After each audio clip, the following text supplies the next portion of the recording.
الحمد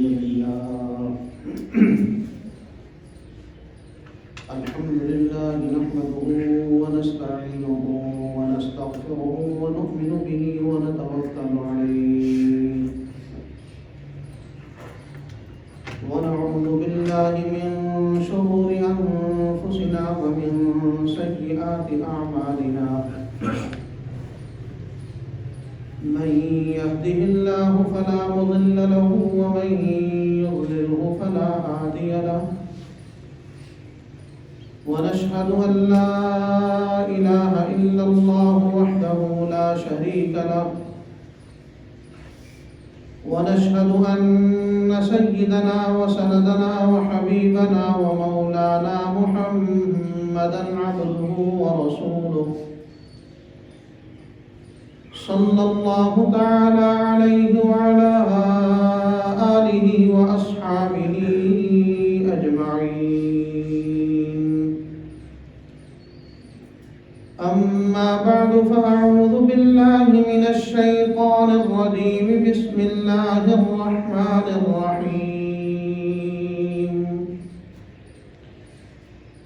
يا أيها الذين آمنوا عليكم أنفسكم لا يضركم من ضل إذا اهتديتم إلى الله مرجعكم جميعا فينبئكم بما كنتم تعملون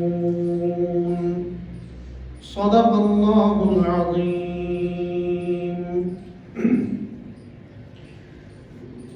اللهم صل على محمد وعلى آل محمد كما صليت على إبراهيم وعلى آل إبراهيم إنك حميد مجيد. اللهم بارك على محمد وعلى آل محمد كما باركت على إبراهيم وعلى آل إبراهيم إنك حميد مجيد.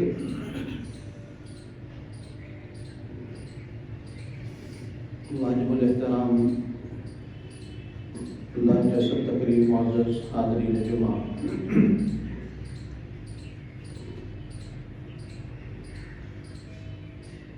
آج دنیا میں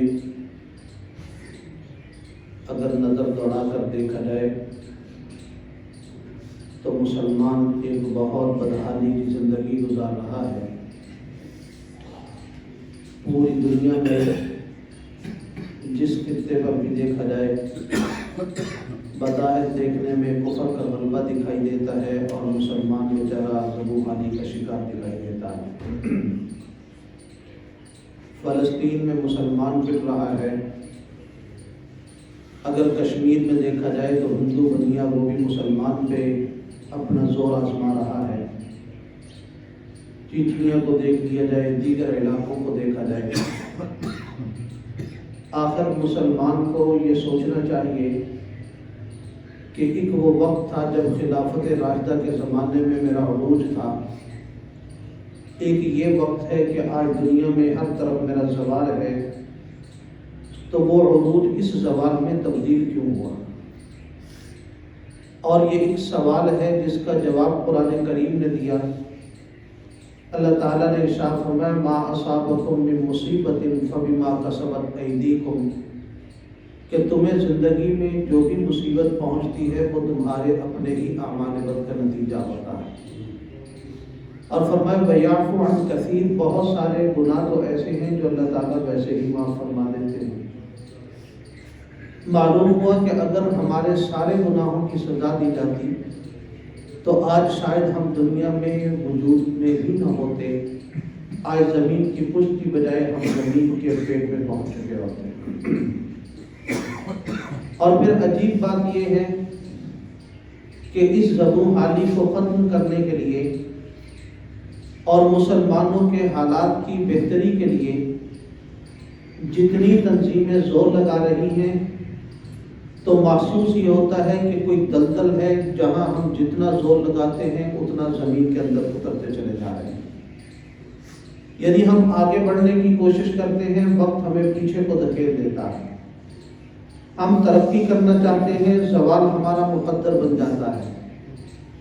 اور پوری دنیا میں جہاں بھی مسلمانوں کی انفرادی یا اجتماعی کوشش دیکھی جائے اور ان سے پوچھا جائے تمہارا مقصد کیا ہے، وہ کہتے ہیں مسلمان کی ترقی، لیکن مسلمان ترقی نہیں کر رہا۔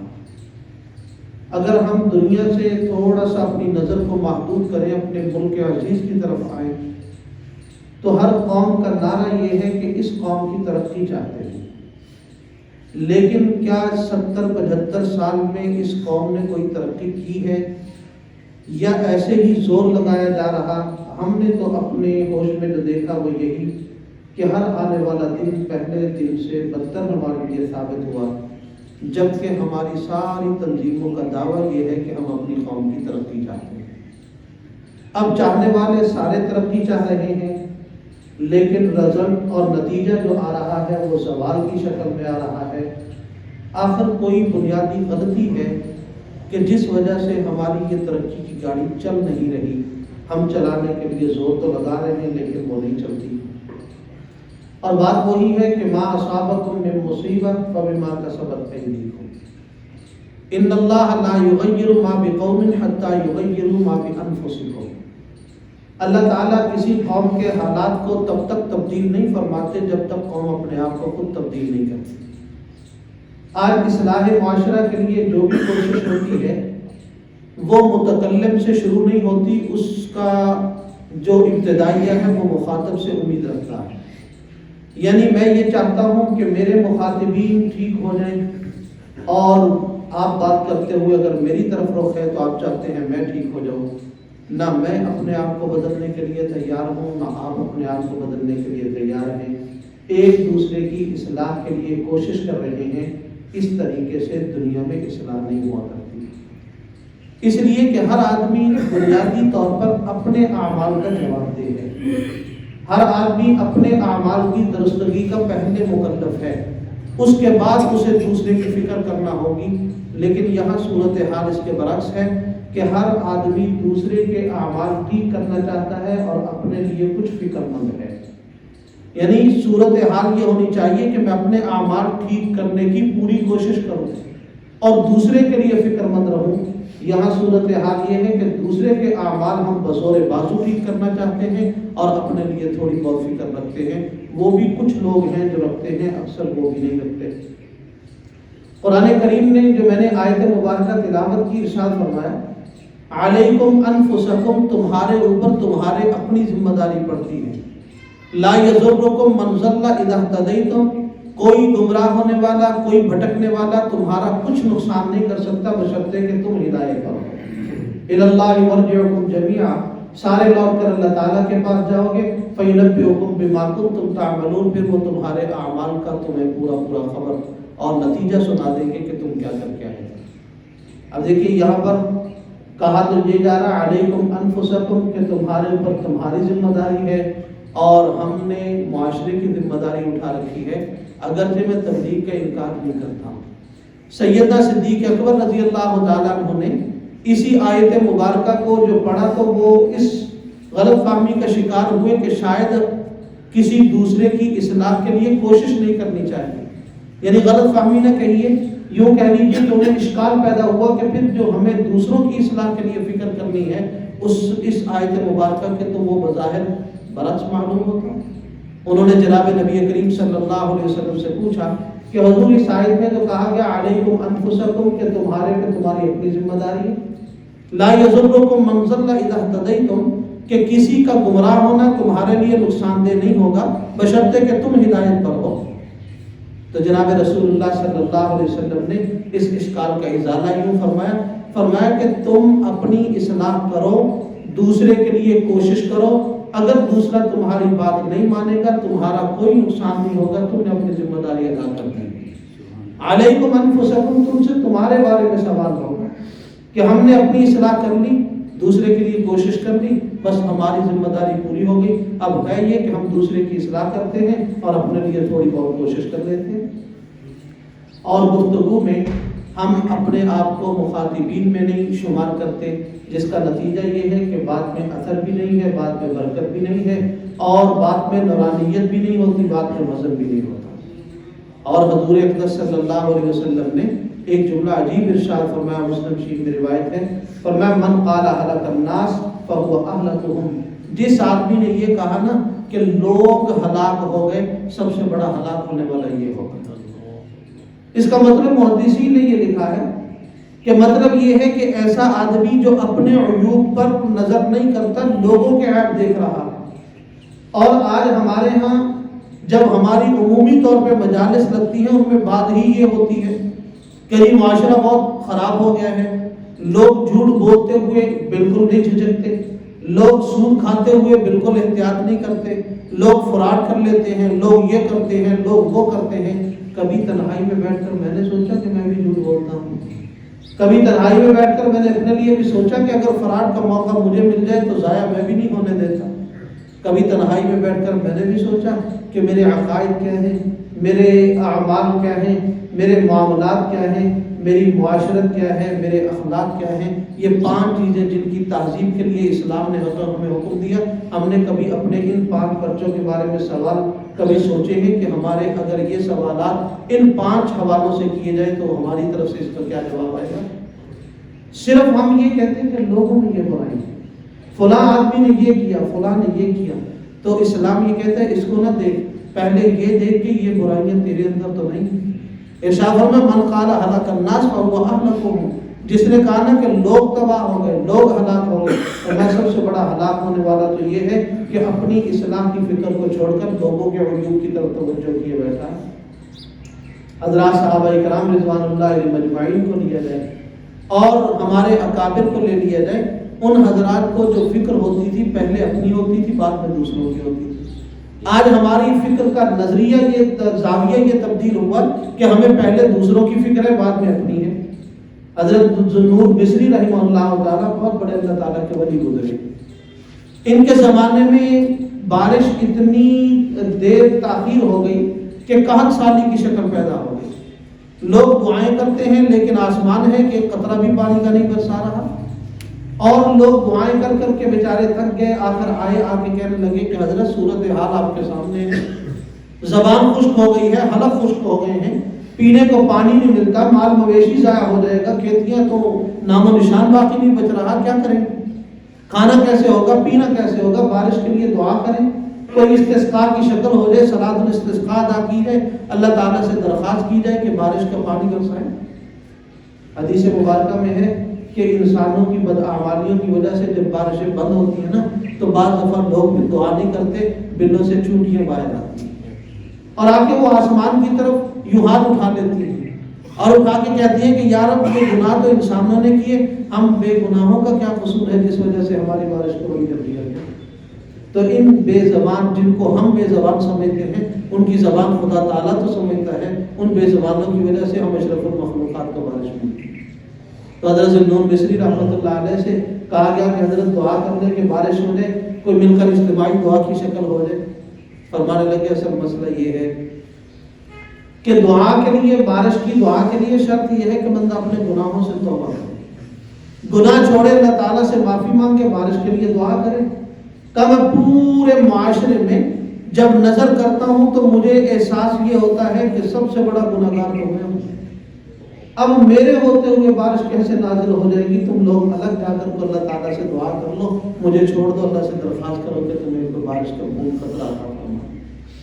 اب دیکھو کوئی آدمی ایسا ہے وہ یقیناً تصنع نہیں کرتے تھے، جھوٹ نہیں وہ لوگ بولتے تھے، یہ بھی نہیں کہ گناہ گار تھے، لیکن ان لوگوں کے اپنے عیوب پر اتنی نظر تھی، دوسروں کے عیوب کی طرف دیکھنے کی، توجہ کرنے کا وقت اور فرصت ہی نہیں تھی۔ ظاہر ہے تائب من الذنب کمن لا ذنب له، آدمی توبہ سے، گناہ سے توبہ کر لے تو جناب نبی کریم صلی اللہ علیہ وسلم نے ارشاد فرمایا ایسا ہے جیسے اس نے گناہ کیا ہی نہیں۔ وہ توبہ تو کیے ہوئے لیکن اپنی کمزوریوں سے اپنی آنکھ کو بند نہیں کرتے تھے، ان پر پھر بھی توجہ رکھتے تھے کہ زندگی میں کون کون سا گناہ ہے۔ ہر آدمی کو اپنے گناہوں کا قطعی اور یقینی طور پر پتہ ہے، میرے دل میں کیا وسوسے پیدا ہوتے ہیں یہ مجھے پتا ہے، میں لوگوں کے بارے میں جذبات کیا رکھتا ہوں یہ مجھے پتا ہے، میری گفتگو کیا مجھے پتا ہے، میرے جذبات کیا ہیں، میرے معاملات کیا ہیں، مجھے پکا پتا ہے۔ آپ کے بارے میں مجھے اندازہ ہے، میرا پکا یقین نہیں ہے، اور میرے بارے میں آپ کا اندازہ ہے، آپ کو پکا یقین نہیں ہے۔ ہر آدمی اندازوں کے پیچھے تو پڑا ہوا ہے، جن گناہوں کا پکا پتہ ہے، جن کا یقین ہے، اس پر توبہ کرنے کے لیے تیار ہے۔ اور نتیجہ کیا ہے کہ معاشرے کی اصلاح کیسے ہوگی؟ معاشرہ کسی جانور کا نام نہیں، معاشرہ ہمارا نام ہے۔ ہر آدمی اپنے آپ کو ٹھیک کرے گا، معاشرہ ٹھیک ہوگا۔ حضرت عامر رحمہ اللہ تعالیٰ کی مجلس بھی ایک عجیب مجلس ہوتی تھی۔ ایک خلیفہ مجاز جس کو خلافت کے لیے خلافت دی گئی ہے، بیعت کے لیے اجازت دی گئی ہے، یعنی تصوف کے یوں کہہ لیجیے کہ تمام اسباب کو عبور کرنے والا آدمی، وہ ایک دن حضرت سے کہنے لگا آپ کی مجلس میں بیٹھ کر یہ اندازہ ہوتا ہے کہ سارے لوگوں میں سب سے برا آدمی میں ہوں، اب میں کیا کروں؟ میں اپنی اصلاح کی کوشش تو کرتا ہوں، لیکن جب اپنی طرف توجہ کرتا ہوں تو ایسا لگتا ہے سب سے برا میں۔ حضرت فرمانے لگے سچی بات تجھے بتاؤں، جب آپ لوگوں کی مجلس میں بیٹھتا ہوں کیفیت میری بھی یہی ہوتی ہے، میں سمجھتا ہوں سب سے بڑا آدمی ہے۔ جب ہر آدمی اس نتیجے پر پہنچے گا، اور یہ نتیجہ کوئی خلاف اسلام نہیں ہے، یہ بالکل بعین ہی اسلام ہے کہ آدمی اپنے بارے میں سوچے مجھے اپنے گناہوں کا یقین ہے کہ میں نے کیا کیا کیا، کسی کے گناہوں کا مجھے یقین نہیں۔ حضرت حنظلہ بن سلیس رضی اللہ تعالیٰ عنہ ایسے ہی مسجد نبوی شریف کی طرف جا رہے ہیں، حضرت ابوبکر صدیق رضی اللہ تعالیٰ سے ملاقات ہوئی۔ حضرت ابوبکر صدیق رضی اللہ تعالیٰ نے پریشانی کی حالت میں دیکھا، پوچھا کیا ہوا؟ کہنے لگے نافق حنظلہ کہ حنظلہ تو منافق ہو گیا۔ اب ظاہر ہے حضور کے صحابہ جن کے بارے میں جناب نبی کریم صلی اللہ علیہ وسلم نے ارشاد فرمایا الصحابۃ کلھم عدول، میرے سارے صحابہ عادل ہیں۔ قرآن کریم نے جن کے بارے میں اعلان کر دیا رضی اللہ عنہم ورضوا عنہ، لیکن ان کی اپنی فکر اپنے بارے میں جو ایک انتہائی تشویش کی کیفیت تھی وہ یہ کہ کہہ رہے ہیں نافق حنظلہ، حنظلہ منافق ہو گیا۔ حضرت ابوبکر صدیق رضی اللہ عنہ نے پوچھا کہ حنظلہ تو کیسے منافق ہو گیا، کیا ہوا؟ انہوں نے کہا کہ حضور حضرت صورتحال یہ ہے کہ جب جناب نبی کریم صلی اللہ علیہ وسلم کی مجلس میں ایک جگہ بیٹھے ہوتے ہیں تو ہمارا ایمان بڑا عروج پر ہوتا ہے، ایسا لگتا ہے جنت جہنم کو اپنی آنکھوں سے دیکھ رہے ہیں، اور وہاں ایمانی کیفیت اور ہوتی ہے۔ اور جب گھر میں آتے ہیں بیوی بچوں میں ہنسی مذاق ہوتا ہے تو کیفیت اور ہوتی ہے، بازار میں کیفیت اور ہوتی ہے۔ تو کہا حضرت جس آدمی کے ایمان کی کیفیت ایک نہ ہو وہ آدمی منافق نہیں ہوتا، کہ یہاں کچھ کیفیت ہے وہاں کچھ کیفیت ہے، تیسری جگہ کچھ اور کیفیت۔ حضرت ابوبکر صدیق رضی اللہ تعالیٰ نے جب یہ سنا نا تو یہ نہیں کہا کہ ہاں حنظلہ تو منافق ہو گیا۔ حضرت کی آگے سے جملہ سنیے کیا تھا، کہنے لگے حنظلہ اگر یہ صورتحال نفاق کی ہے پھر تو ابوبکر کبھی صورتحال ایسی ہے پھر منافق میں بھی ہوگی۔ انہیں اپنی پڑی ہے فکر، انہیں اپنی فکر پڑی ہے۔ وہ اسی طرح جیسے کوئی آدمی بیمار اسپتال میں چلا جائے نا تو پیٹ میں درد ہو تو دوسرے آدمی کی ٹانگ ٹوٹی ہوئی ہو نا اس کو اس کی ٹانگ کی فکر نہیں ہوتی، اسے اپنا پیٹ کا درد یاد ہوتا ہے، اسے پتا ہے میں کس تکلیف اور کرب سے گزر رہا ہوں، اسے دوسرے کی فکر کہاں۔ یہ تو ہم حوصلے والے لوگ ہیں کہ خود بیمار ہیں، دوسرے بیماروں کی شفا یابی کے لیے فکر مند ہیں۔ حضرت ابوبکر صدیق رضی اللہ عنہ نے جواب میں عرض کیا کہ حالت کیفیت تو میری بھی یہی ہے۔ تو پھر کہا چلو دونوں چلتے ہیں جناب رسول اللہ صلی اللہ علیہ وسلم سے جا کے پوچھتے ہیں کہ ایمان کی یہ حالت ٹھیک ہے یا یہ حالت قابل اصلاح ہے، اس کو ٹھیک کرنا چاہیے۔ تو جا کے عرض کیا حضور نافق حنظلہ، حنظلہ منافق ہو گیا۔ حنظلہ یہ تو کیا کہتا ہے؟ کہنے لگے حضور ایمان کی حالت تبدیل ہوتی ہے، آپ کے ہاں ہوتے ہیں ایمان کی حالت اور ہوتی ہے، کیفیت گھر میں اور ہوتی ہے، بازار میں اور ہوتی ہے۔ اب دیکھیے ہماری بھی کیفیتیں مختلف ہوتی ہیں۔ جب ہم اس مجلس میں یہاں مسجد میں بیٹھے ہوئے ہیں، اب ہم ایمان کی بات سن رہے ہیں، ہمارے ایمان کی کیفیت اور ہے، لیکن جب گھر میں جائیں گے ہماری یہ کیفیت نہیں ہوگی جو یہاں پر ہے۔ بازار میں جائیں گے، دوستوں میں جائیں گے، وہ کیفیت نہیں ہوگی جو مسجد کے ماحول میں ہے۔ کیفیت صلاحات کی مجلس میں بیٹھتے ہیں، وہاں کچھ اور ہی جذبات ہوتے ہیں، گھروں میں اور ہوتے ہیں۔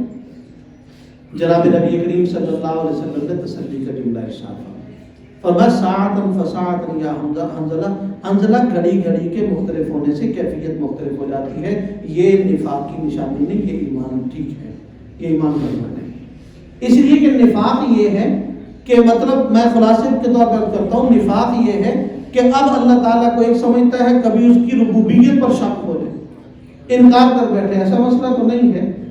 ایمان تین قسم کے ہوتے ہیں، ایک ایمان وہ ہے جس میں ترقی ہوتی چلی جاتی، نیچے کو نہیں آتا۔ ایک ایمان وہ ہے جو اسٹل ایک جگہ پر کھڑا ہے، نہ اس میں کمی نہ پیشی، اور ایک ایمان وہ ہے جو کبھی کم ہوتا ہے کبھی بڑھتا ہے، جو بڑھتا ہی رہتا ہے، یہ نبی کا ایمان ہوتا ہے۔ نبی کے ایمان میں پیچھے کی طرف آنا نہیں ہے، نبی کے ایمان میں کمی نہیں، یزید بڑھے گا اور بڑھتا ہی چلا جائے گا۔ اور فرشتے کا ایمان ہے لا یزید ولا ینقص، نہ کم ہوگا نہ زیادہ ہوگا، چونکہ وہ ماحول سے متاثر نہیں ہوتا، اس کا کوئی رشتہ داری، کوئی تعلقات، کوئی کمزوری اس میں نہیں ہے، تو اس لیے اس کا ایمان ایک جگہ پر کھڑا ہے، اور امتی ہے اس کے ایمان کی کیفیت بڑھتی بھی رہتی ہے، کم بھی ہوتی رہتی ہے۔ تو اب دیکھیے ایک آدمی کو اپنی فکر ہے، دوسرے آدمی کو اس کی بات سن کے نا اس کی فکر نہیں، اسے اپنی فکر ہوتی ہے۔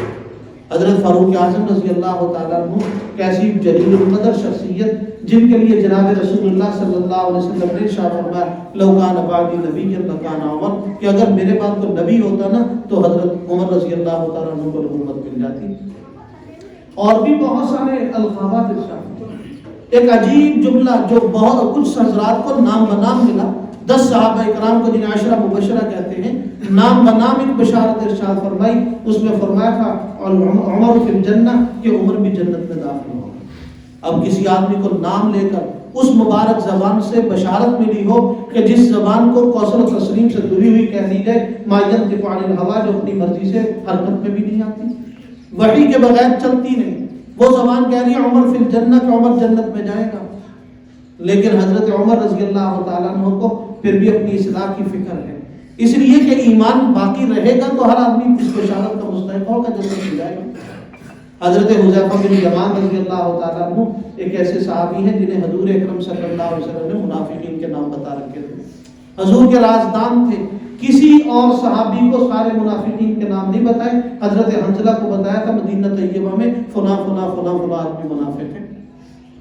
اب حضرت حنظلہ رضی اللہ تعالیٰ عنہ کی خاموشی بھی ہوتی تھی، لیکن صحابہ ان کی خاموشی کی حالت میں بھی ان کا عمل دیکھتے تھے کہ حضرت حنظلہ کس جنازے میں آتے، حضرت حذیفہ کس جنازے میں آتے، کس میں نہیں آتے۔ مدینہ طیبہ میں فوتگی ہو جاتی، پتہ کیا جاتا کہ جنازے کے لیے حضرت حذیفہ آئے ہیں، اگر تو حضرت حذیفہ آتے تو لوگ جوک در جوکا کہ یہ پکا مسلمان ہے، اس لیے کہ اس آدمی کو مسلمان اور منافقین کا پتہ ہے۔ اور جس جنازے میں حضرت حذیفہ رضی اللہ تعالیٰ عنہ نہیں آتے تھے تو کچھ لوگ جنازے میں آنے سے احتیاط کرتے کہ بندہ منافق ہوگا، جس لیے حضرت حذیفہ جنازے پر نہیں آ رہے۔ اب حضرت عمر رضی اللہ تعالیٰ عنہ حضرت حذیفہ رضی اللہ تعالیٰ عنہ کے پاس گئے ملاقات کے لیے، یہ نہیں پوچھنے گئے کہ مدینے میں منافق کون کون ہے، ہم ہوتے نا تو ہم جنرل نالج کے لیے پوچھنے کے لیے جاتے کہ منافق کون کون ہے، ہمیں جنرل نالج کا شوق ہے، ہمیں اپنی ذات کا فکر اور شوق نہیں ہوتا کہ میں پوچھوں کہ میں کون ہوں۔ حضرت عمر رضی اللہ تعالیٰ نے یہ نہیں پوچھا کہ مدینے میں منافق کون کون ہے، حضرت گئے اور جا کے کہنے لگے کہ حذیفہ صرف ایک بات پوچھنی ہے، میں یہ نہیں پوچھتا منافق کون کون ہے، میں یہ پوچھنے آیا ہوں کہ حضور نے جن منافقین کا نام بتایا تھا ان میں عمر کا نام تو نہیں، اگر نام ہے تو میں اپنی اصلاح اب کرتا ہوں، اپنے ایمان کی تجدید کر لیتا ہوں، میں کسی طریقے مقصد یہ کہ فکر یہ تھی کہ کسی طریقے سے میں جہنم سے بچ جاؤں۔ اب معاشرہ وہ جو ایک بہترین اور مثالی معاشرہ تھا، وہ معاشرہ کیسے بنا تھا؟ آج مسئلہ تو یہی ہے کہ ہم معاشرتی طور پر سمجھنا چاہتے ہیں، لیکن ہمیں اس معاملے کا سلجھاؤ سمجھ نہیں آتا کہ کس طریقے سے یہ معاشرہ ٹھیک ہوگا، تو پھر ہمیں دیکھنا پڑے گا جو کائنات کا بہترین معاشرہ تھا وہ کس طریقے سے ٹھیک ہوا۔ جناب نبی کریم صلی اللہ علیہ وسلم مکہ معظمہ میں تشریف لائے ہیں تو مکہ معظمہ کی صورتحال کیسے؟ شاید جنگل کے درندے بھی اس طرز زندگی پر زندگی نہیں گزارتے تھے جو مکے کے لوگ گزار رہے تھے، اور ٹارگٹ یہ دیا گیا کہ یہاں سے اسلام کا پہلو شروع کرنا اور یہاں سے انسانیت کی اصلاح شروع کرنی ہے، اور یا کہ ہم رسول بلغ ما انزل الیک من ربک، اور فرمایا بعثت الی الناس کافہ، ساری انسانیت کا نبی ہے، اور اس نبی نے اصلاح کی جو اصلاح معاشرہ کی بنیاد ڈالی ہے وہ مکہ معظمہ میں ڈالی ہے، ان لوگوں میں اصلاح کی بنیاد ڈالی ہے جن لوگوں کو دنیا جہالۂ عرب کہتی تھی۔ اب وہاں پر جو لوگ مسلمان ہوئے 13 سال مکہ معظمہ کی زندگی، ان مسلمانوں کی زندگی کیا زندگی ہے؟ ایک عجیب زندگی ہے کہ جس زندگی میں تشدد کو برداشت کرنا ہے اور تشدد کا جواب تشدد سے نہیں دے سکتے۔ ایک آدمی جتنا بھی کمزور ہو، ہماری زبان میں پنجابی میں کو جتنا بھی بڑا ہو، 10 تھپڑ کھا کے ایک تو مار ہی سکتا ہے نا، 8-10 مکے کھائے گا، ایک آدھ تو بیچارہ کمزور مارے گا، زبان سے کچھ کہے گا، مار نہیں سکے گا، گالی تو دے گا، کسی طریقے سے تو اپنے دل کا غصہ نکالے، بھڑاس نکالے، لیکن یہاں پر اجازت نہیں ہے. یہاں حکم یہ ہے وَاصْبِرْ وَمَا صَبْرُكَ إِلَّا بِاللَّهِ، اللہ کی توفیق سے جو صبر ملا ہے اس صبر کو اپنا لیجیے بس. حضرت بلال رضی اللہ تعالیٰ عنہ کو تپتی ہوئی گرم شدید گرمی کے موسم میں تپتی ہوئی ریت پہ لٹا کرنا سینے کے اوپر پتھر کی سلیں رکھی جاتی اور جواب میں کچھ بھی کہنے کی اجازت نہیں ہے. نہ برا کہہ سکتے ہیں نہ بھلا کہہ سکتے ہیں، نہ کہہ لیجیے کوئی گالی دی جا سکتی ہے نہ کسی کو تھپڑ مارا جا سکتا ہے. صرف ایک چیز اس آدمی میں، ہر آدمی میں، صحابہ کرام میں ایک ہی چیز سکھائی جا رہی ہے کہ اپنی ذات پر تشدد ہو رہا ہے تو اپنی ذات کے اوپر ہونے والے تشدد کا انتقام نہیں لینا. یہ ایک بہت بڑا اصلاح کا پہلو ہوتا ہے. آج کوئی آدمی کسی کو گالی دے اور وہ خیریت سے گزرے تو کیسے گزرتا ہے؟ سب سے پہلا کام ہوتا ہے اپنی ذات کو مٹانا، کہ کوئی آدمی مجھے برا کہے میں اس کو کچھ بھی نہ کہوں، کوئی آدمی آپ کو برا کہے اسے کچھ بھی نہ کہے. مکہ معظمہ کی 13 سالہ زندگی میں اسی لفظ کو کچلنے کی مشق ہوئی کہ کوئی جو مرضی کہتا رہے کچھ نہیں کہہ سکتے. کیا وہاں پر مسلمانوں کو شہید نہیں کیا گیا؟ کیا وہاں پر بیٹے کے سامنے ماں کے 2 ٹکڑے نہیں کیے گئے؟ کیا وہاں پر دہتے ہوئے انگاروں پر، تپتی ہوئی ریت پر کون سا تشدد کا ایسا طریقہ تھا جو مکے کے مشرکین نے جناب رسول اللہ صلی اللہ علیہ وسلم کے صحابہ کی مقدس جماعت پر نہ کیا؟ لیکن اس کو سونا اور کندر بنانے کے لیے سب سے پہلی عملی تربیت یہ تھی کہ اپنی ذات کے لیے انتقام نہیں لینا. یہ ایک تصوف کا بہت بڑا سبق ہے، بہت بڑا سبق. حضرت علی رضی اللہ تعالیٰ نے کافر کو کسی کفر کی بنیاد پر نیچے گرایا، قتل کرنے لگے. اس نیچے لیٹے ہوئے نے اور تو کچھ نہ کر سکا، حضرت کے چہرہ انور پہ تھوک دیا. اب غصہ اور اشتعال اور زیادہ آنا چاہیے تھا، حضرت چھوڑ کے ایک طرف ہو گئے. کسی نے پوچھا کہ اب تو اس بدتمیز کو چھوڑنا ہی نہیں چاہیے تھا. فرمایا اب تک جو اس کو پکڑا ہوا تھا نا اللہ تعالیٰ کی رضا کے لیے تھا، اب میرے چہرے پر تھوکا ہے نا تو اس میں ذاتی غصہ بھی شامل ہو رہا تھا، اپنی عبادت کو اخلاص کی کمی کی وجہ سے خراب نہیں کر سکتا. یہ تھی جو مکے میں 13 سال مشق ہوئی، انسانیت کی مشق ہو رہی تھی. تو بات لمبی ہوگی، میں ذکر کر رہا تھا کہ اصل بنیاد ہے کہ آدمی اپنی ذات کی اصلاح کرے. اور ایک آدمی اپنی اصلاح کر لینا، یوں سمجھ لیجیے کہ معاشرے میں ایک چراغ تو جلا ہے اور چراغ جتنا بھی چھوٹا ہو وہ اپنے ارد گرد کے اندھیرے کو ختم کرتا ہے، کچھ نہ کچھ کرتا ہے. جب ایک چراغ جلے گا نا پھر اس سے دوسرا چراغ بھی جلنے کی امید پیدا ہوگی. لیکن اگر چراغ ایک جلے نا اور خود وہ ٹھنڈا چراغ ہو اور دوسرے چراغ کو جلانے کی کوشش کرے تو ٹھنڈا چراغ دوسرے چراغ کو کیسے جلائے گا؟ جس چراغ کو خود آگ نہیں لگی ہوئی اس کو دوسرے کے ساتھ لگاتے رہو، کبھی بھی آگ نہیں لگے گی. تو اس لیے ہم لوگ پہلے اپنے کو ٹھیک کریں اور پھر اس کے بعد ہمارے کہنے میں اثر پیدا ہوگا. جب ہر آدمی اپنے آپ کو ٹھیک کرے گا معاشرے میں ایک بہترین معاشرہ پیدا ہوگا. اس کا سب سے بہترین طریقہ یہ ہے ہر آدمی روزانہ 4-5 منٹ کے لیے تو اپنا احتساب کر لے، سوچے کہ مجھے اپنے عقائد میں کس قدر پختگی ہے. ہم نے کبھی عقائد سیکھنے کی کوشش ہی نہیں کی. اپنے علماء سے رابطے میں رہیں، اپنے عقائد کو ٹھیک کریں. پھر شام کو یہ بھی سوچے کہ جو اسلام نے اعمال کا مطالبہ کیا تھا آج 5 نمازوں میں میں نے کتنی ادا کی، کس طریقے سے پڑھی. زکوٰۃ کا حکم تھا، میں نے اس سال پوری دی ہے نہیں. اب رمضان مبارک آئے گا، میں نے رمضان کی تیاری کی کیا کی ہے؟ ہم رمضان کی تیاری کرتے ہیں، کھجوریں خرید لیتے ہیں اور اسی طرح سحری افطاری کا انتظام. بھئی ہم نے تو کھانے پینے کا انتظام کیا، روزے کا انتظام تو نہیں کیا. کہ جو رمضان میں قرآن کریم پڑھنا ہے اس کی مشق ہو رہی ہے، جو تراویح پڑھنی ہے اس کی کو عملی مشق ہو رہی ہے. جناب رسول اللہ صلی اللہ علیہ وسلم سب سے زیادہ روزے شعبان کے مہینے میں رکھتے تھے رمضان کے علاوہ، کہ رمضان کی مشق شعبان میں شروع ہو جاتی ہے. تو ہم اس کے لیے کیا تیاری کر رہے ہیں، کیا ہو رہا ہے، ہمیں اپنا احتساب کرنا چاہیے.